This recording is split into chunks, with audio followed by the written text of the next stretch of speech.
Um, because of the sensitive subject of this next podcast, I decided to record a little disclaimer. I attempted to look at the rape epidemic of South Africa from a third party, from a neutral point of view, and try to see how things can degenerate to such a degree. It was a really difficult subject to broach because my initial reaction was all these motherfuckers just need to be fucking killed. No one needs to feel sorry for them. Fuck these goddamn people. But as I started looking at it, I'm like, well, these were children at one time. These children had mothers, have sisters. Some of them come from single mother families, where they've been raised without a father. And so I wanted to look at what could possibly create an atmosphere for so many children to be raised in different households, in different environments, yet sharing the same general culture, and become so violent and towards women and children. And how can you look at these monsters as human beings that have been shaped and molded by external factors in some way that you could actually solve the problem by addressing these external factors? So basically taking it from the point of view of nurture and not nature. It was pointed out to me as I allowed a couple of women from South Africa to listen to this, that some of the things I say could be taken wrong. Like they could be read as excuses. But I want to assure everybody there's no excuse for any of this behavior, and that whenever I'm approaching the traditional gender roles and the subject of men overpowering women and being more powerful than women, and that's coming from a place of I'm thankful that we are no longer there as a large, swath of people. For the most part, men are very accepting of women as equals, and they obviously should be. What I'm trying to look at is what were these children taught to bring them to this position? Are they being taught that women are somehow lesser than men? The other thing that was brought up to me, it was pointed out, and I thought it was a pretty good observation, was the role of pornography. With pornography being so easily accessible, and you can look at, you look at somebody like Ted Bundy, who knows how much of what he said is actually truth and how much of it is just manipulation. But one thing that sexual predators do point to in their lives is their addiction to pornography. And if somebody is predisposed to a pathological personality,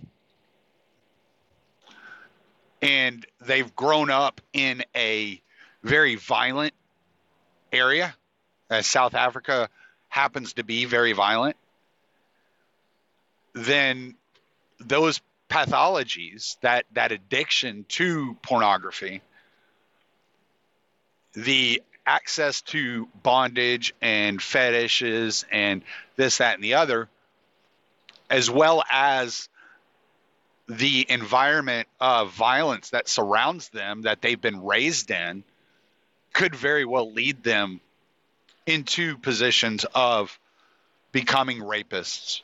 And it wasn't a subject that I touched on in the following recording, mainly because I was looking at the social elements and the point of view that that men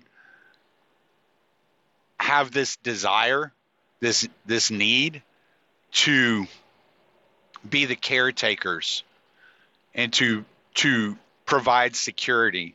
And when these elements of what makes a man feel useful are ripped away from them, not ever offered to them, there's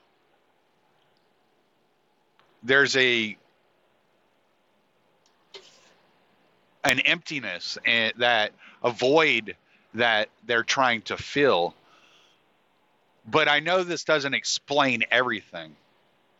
So again, if anybody knows any experts on the subject, anybody that's truly familiar with the subject in a really, really in-depth way, I would be willing to talk to them.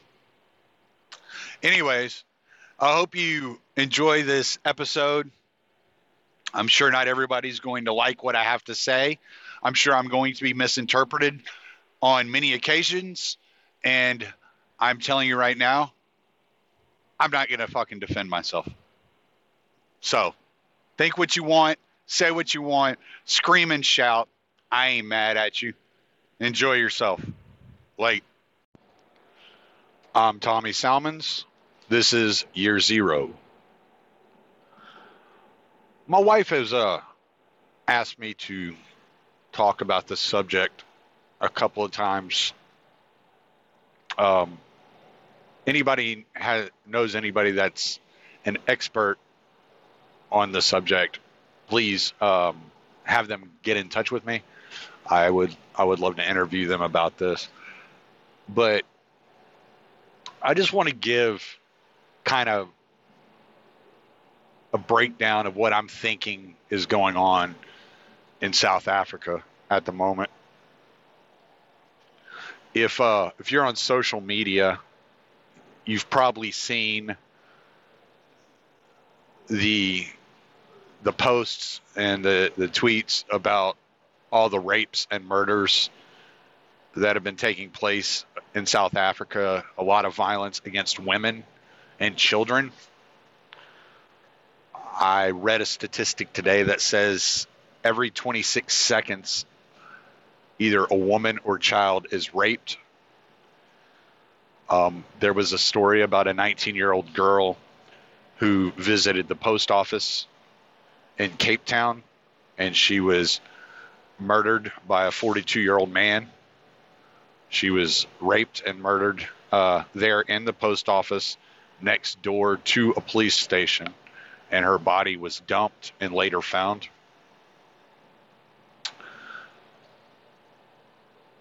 And I've been watching some South African news stories on what they think is happening. I watched a short 16-minute documentary on the idea of rape in South Africa. And it's really hard to pinpoint motive and intention. And when you look at these these issues, especially an issue like rape, you'll have people that say things without thinking about it. I heard a woman earlier say, well, the accuser doesn't have to prove anything. Well, yeah, because the accused, I'm not the accuser, the accused doesn't have to prove anything. And yeah, you know, due process and innocent until proven guilty is very serious. And you don't want to backdoor a process such as that. And they say that they think it's cultural in some ways, which I don't know enough about the cultures that surround South Africa, the tribes and the way that these cultures identify gender roles and patriarchal society versus matriarchal societies, and I'm not real positive how these structures are put together historically.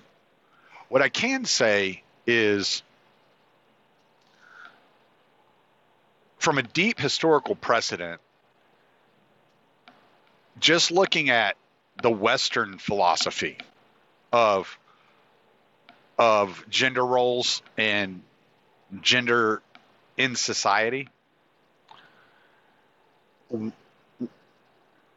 just as minority rights are new to our societies, so are the rights of women.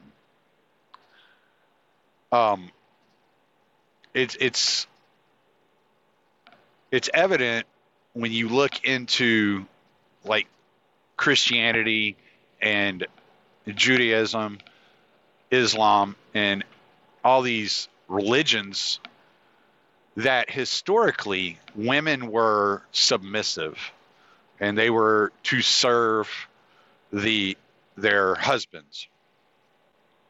And as equal rights have been shuffled around and there's been this fight for equality by women, it has created kind of a feeling amongst many men, many insecure men. They have become emasculated.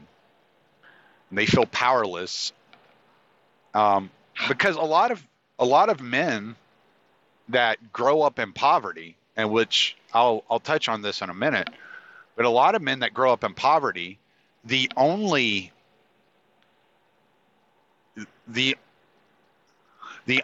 power they have, the only control that they are able to display, and the only muscles they're able to flex are over their immediate families and over their households. So you'll see a lot more abuse and abusive situations in more impoverished areas and more impoverished neighborhoods, because that's all they have. Now, there are people that say that rape is only about power, whereas I think there's an aspect of power to rape. It is a violent, in many cases, it's a violent act against another human being. And you are displaying a certain amount of control and power over this individual. I would also say that you can't completely take away the sexual elements of of what rape is, and that there's obviously a sexual aspect to it. And when you hear some of these kids talking that have been involved in these situations, they have a game in South Africa called Labanta, which is basically gang raping a woman or a girl at a party. You know, they all get drunk, and they consider it an orgy of sorts and a game to be played in a fun way. This is a quote: a fun way to lose your virginity. Whereas the woman involved or the girl involved may not see it that way, probably doesn't see it that way, but she gets a reputation as a whore or a slut and easy. And then as men want to take her out in the future with this reputation following her, they're expecting certain things, and they just know that they're going to get laid that night. And yeah, they're going to take it. And she's challenging in certain ways. She challenges their masculinity and their manhood by not putting out. Why would you sleep with all these other guys, but you won't have sex with me? Why would you fuck all these dudes, but you won't fuck me? Like, what is it? Right? So there is that sort of aspect to it where when this cultural aspect as to they have this game that they quote unquote game. It's not a game from the woman's point of view. But they want to, then suddenly when she's rejecting somebody in the future that knows about this, then they're being insulted and they have to prove their manhood, right? And then there's the aspect of one guy was talking about how a woman went home with him. And when they got to his house, she was like, no, I don't want to. Yeah, let's do it. No, let's stop. Yeah, let's do it. And the back and forth. And he said, it's confusing, and you eventually just get frustrated and take it. And sure, it may get a little rough, but hey, we're probably drunk. And if alcohol is involved and we're drunk, it's probably going to get rough because that's what you do when you drink. Which is a complete misnomer. I mean, I don't know. I don't necessarily. I mean, if you have the tendency for rough sex, and that's what you know as sex is to be rough, then yeah, I guess as you kind of drink away your inhibitions, you would become more aggressive in your advances. You'd become more aggressive in your acts.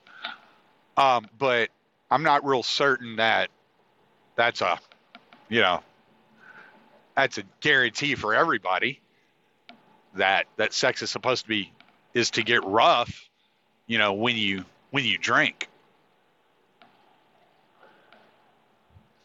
So then you look over the last 25 years, what has happened in South Africa economically. They have devolved from a first world country to a third world country in a very, very short period of time. The rand is 1/14 of the US dollar. Basically means that the rand is worth about, 6.5, 7 cents to the dollar. The unemployment rate is never below 35% or something like that. I don't remember the exact statistic. I was talking to my father-in-law about it a while back. But the unemployment rate never drops below double digits. It's always in the mid to high double digits, actually, around between 35 and 60% unemployment. And these men have no hope for a future. They make their living by begging and robbing and it's really a strange thing when you're American and you go to South Africa and you see just like 2 or 3 guys just hanging around a parking lot. And you're pulling into a parking spot and they're guiding you in and you're like, what the hell are you doing? And then as you get out of the car, they hold their hand out. They expect to be paid for their quote unquote service that they just provided you. And you're like, oh, okay. Like, sure, I guess. And you throw them the equivalent of like a penny, and they're perfectly satisfied. That's theirs. Oh, okay, thanks. That's all they want. And it's like, this is really odd. It's really strange. But they don't have anything else. They're standing on street corners begging for money. If they see you in a car with your window rolled down, they may even try to reach in there and grab something and steal it and go sell it. Because they just have no hope. There's no meaning. They don't have any future. And that can be extremely emasculating. And if you see this in this scenario, if these men are seeing these women that are succeeding, and providing for themselves when a man can't provide for them, that's extremely degrading to a man's psyche, because a man is raised to believe that it is his job to provide for his family. You provide security. You provide financially. You do all these things. And it's very, very depressing, very heartbreaking when you run into a scenario into which you're unable to provide. Now, I'm not making excuses for these guys. I'm just looking at what possible environment has created this type of minutia and set it in motion in such a way that it's become an epidemic. When they're telling you that 40% of women in South Africa are going to be raped at least once during their lifetime, and what was it, 33% of men are going to rape someone during their lifetime. You have to look at it and say, okay, what has created such an environment that these men feel it necessary to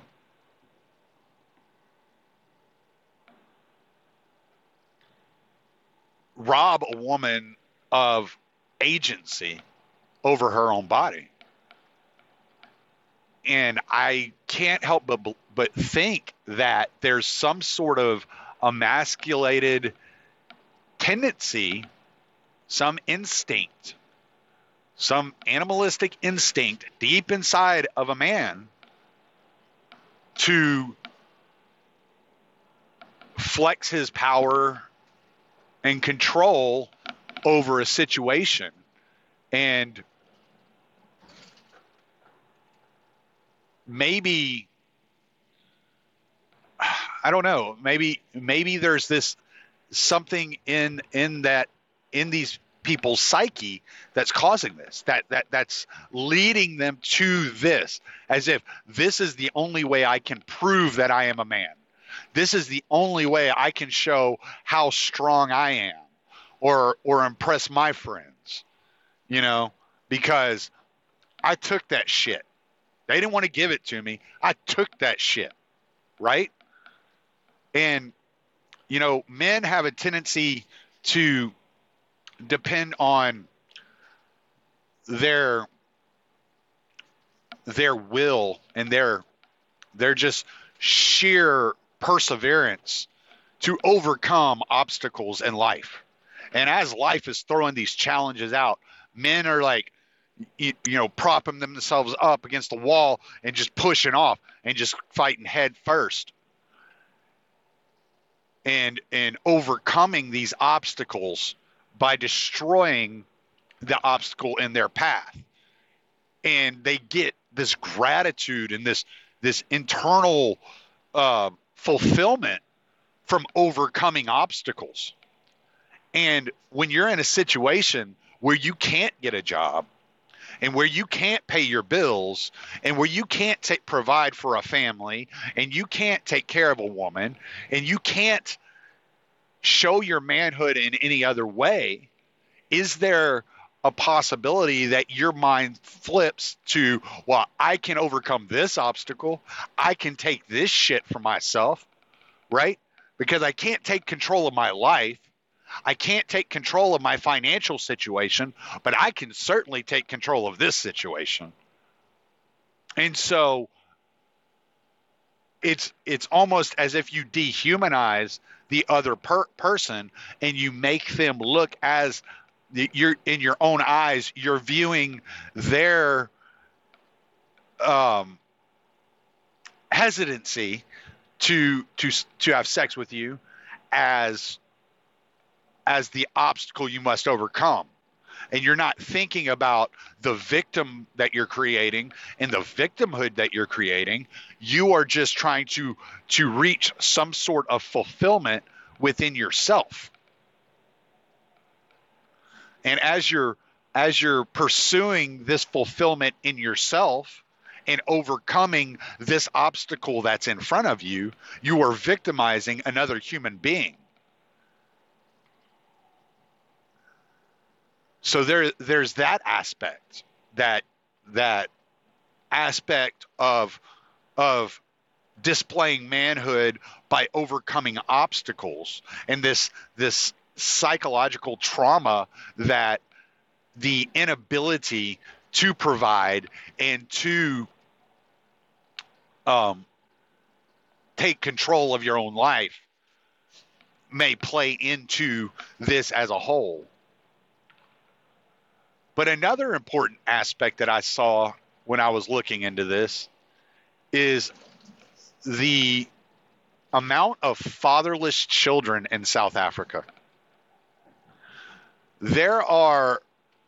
It is estimated that half of the country of South Africa, half of the children in the country of South Africa are raised in fatherless homes. So much so that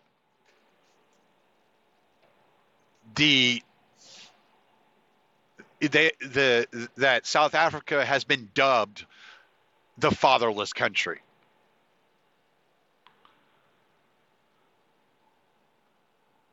Now, I grew up. All right, just a little background here. When I was 2 years old, my parents were very young when I was born. My mom was 17. My dad was 18. They got married. My dad went to college. When I was 2 years old, they got divorced. And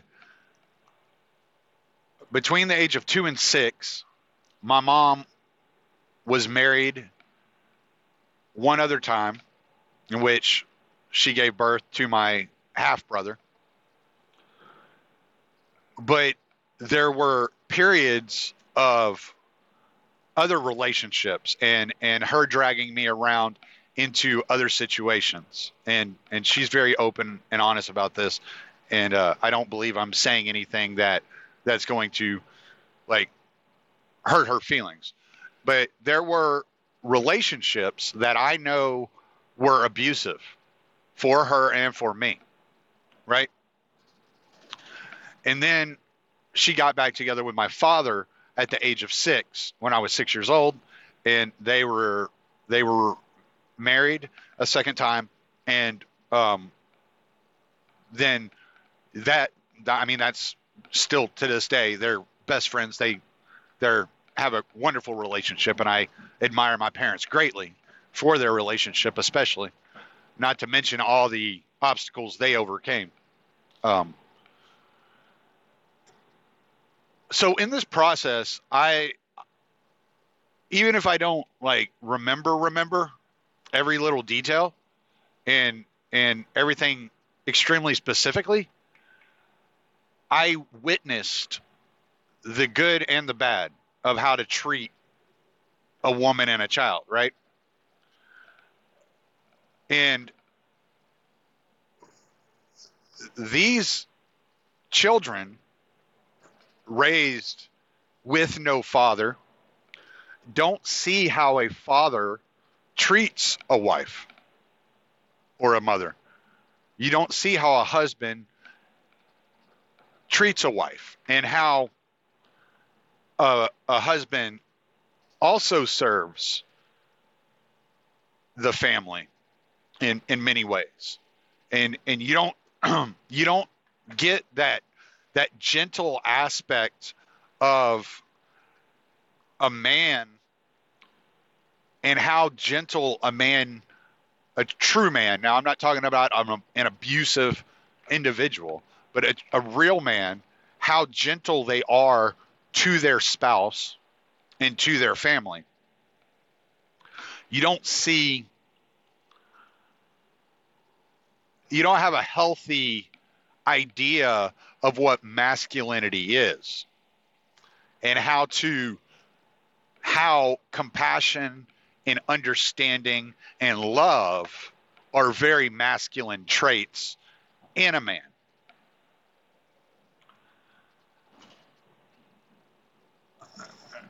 I was very lucky that my parents did rekindle their marriage, and I was able to see how my dad treated my mom.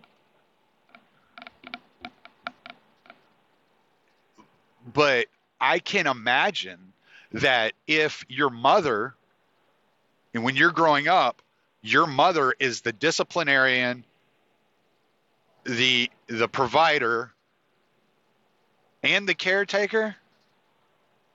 In a lot of ways, that caretaking is taking a back seat to the other things.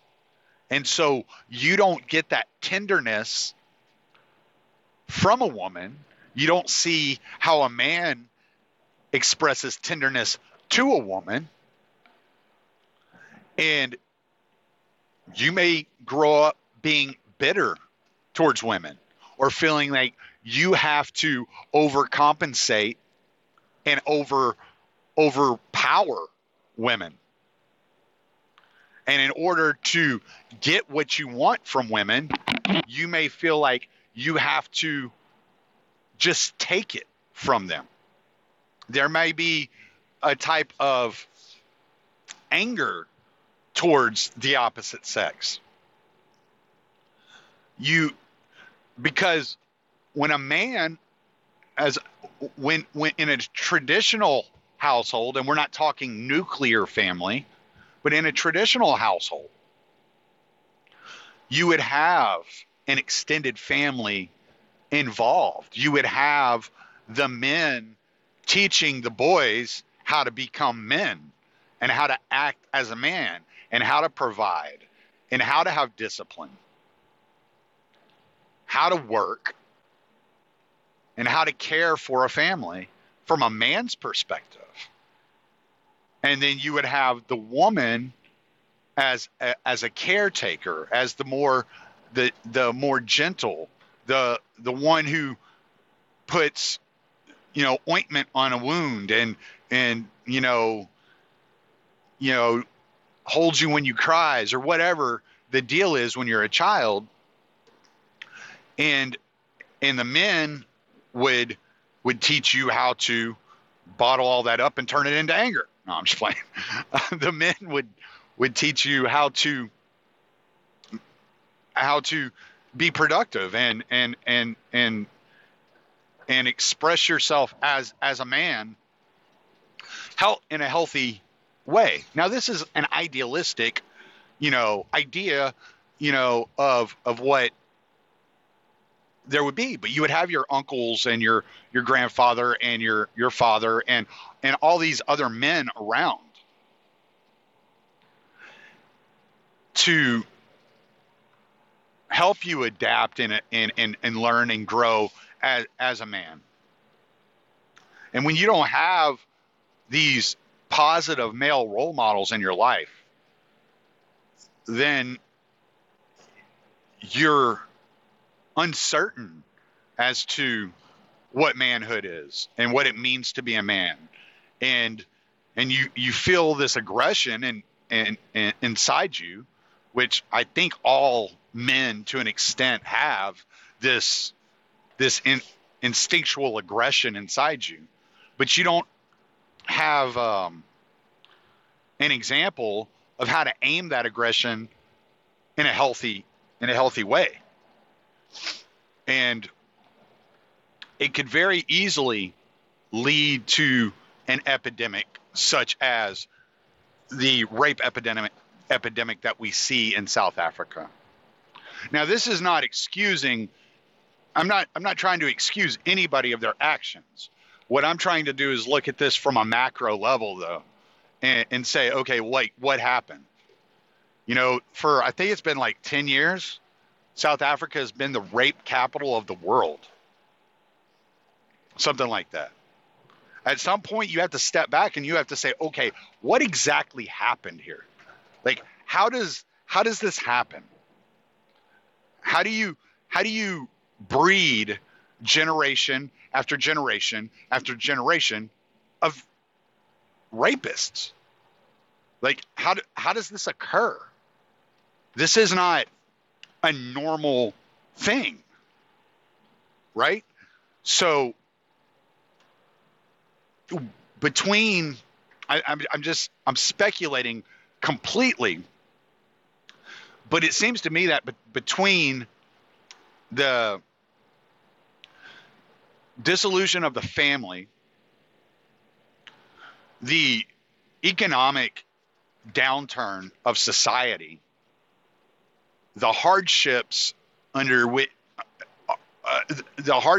conditions under which these people live, and then the liberalization of the traditional roles of gender, you can see a scenario in which there's this instability within men that don't understand what being a man is, that don't understand what masculinity is, and don't know how to express it in a healthy manner.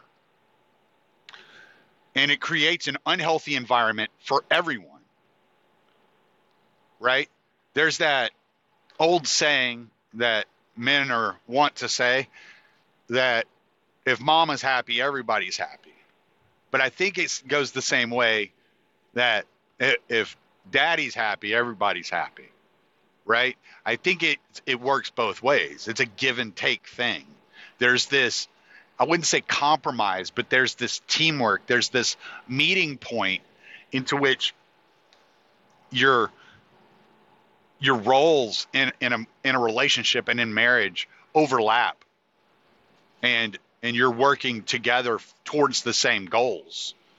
And if that overlapping teamwork separates, then the entire family is torn apart, right? Now, this brings me to another thought I've had, and this isn't going to be so much on South Africa as it is the destruction of the family. And so I think I may have brought this up on the podcast before, but it's something that I think about a lot. And I've talked to my wife about it several times. But so I look at actually, I'm positive I've brought it up before. So I look at the family, and for thousands and thousands of years, the family was this extended model, right? It was the extended family. Like everybody lived near each other, and that was your community. Your community was made up, like your immediate community was made up of your family, of your extended family, and it was large family structures. Now, along the way, especially here in America, um, that fell apart. People began to move around, and if you lived in an extended family, you were demonized as the other. This is traditionally why immigrants were frowned upon, is because when the Italians or the Irish would move over and come over to America, they would come over on ships with their entire family. They'd be grandparents and uncles and aunts and nephews and cousins, and that it would all just be, and they would all live together. They would all like work as a single family unit. And the nuclear family was a construction of, I guess the I think the Industrial Revolution really is what really pushed off the nuclear family. So what you have now is traditionally you had this structure, this large familial structure in which every person was contributing and every person was assisting in financial aspects and assisting in parenting and raising children.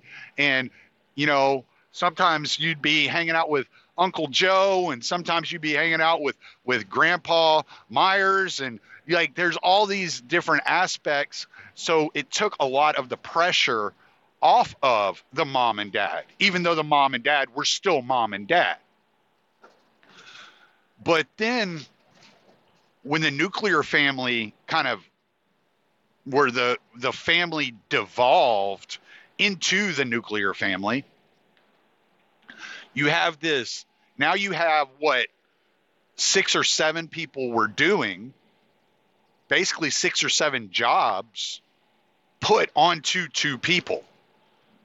And the father is working 16, 18 hours a day in order to provide for the family. The mother is staying at home as the caretaker, and eventually the mother has to start working. And when the mother has to start working, plus she's doing all the work at the house, all the housework, all the caretaking, plus assisting in the providing of the family, her response was, "You can just get the fuck out. I don't need you." And so then you have this uptick in divorce. Now, we could break it down as into monetary inflation and all these different policies and legislations and regulations that created this type of atmosphere. But the simple fact of the matter is it became America, especially in the 80s, really started becoming consumer driven. And it was happening prior to this, but it really took an uptick in the 80s. And suddenly families just started falling to pieces because they were putting themselves, they had put themselves in a situation to where their lifestyles were far beyond what they could actually afford. And as a result, many mothers had to get jobs in order to survive. Not to mention that the spending power of the dollar by that time had gone down 78 or 80% since 1971. I mean, it had lost well over, it had lost at least 3/4 of its spending power.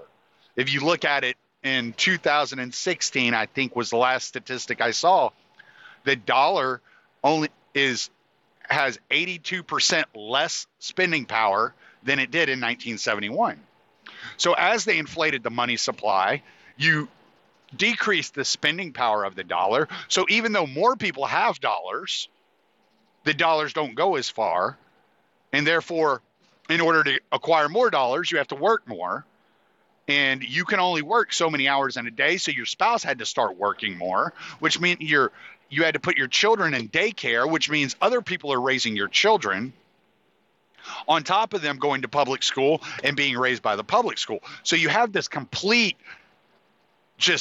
destruction of the family unit starting back in the Industrial Revolution as the extended family began to devolve down into the nuclear family, into which you have two people doing the jobs of six people.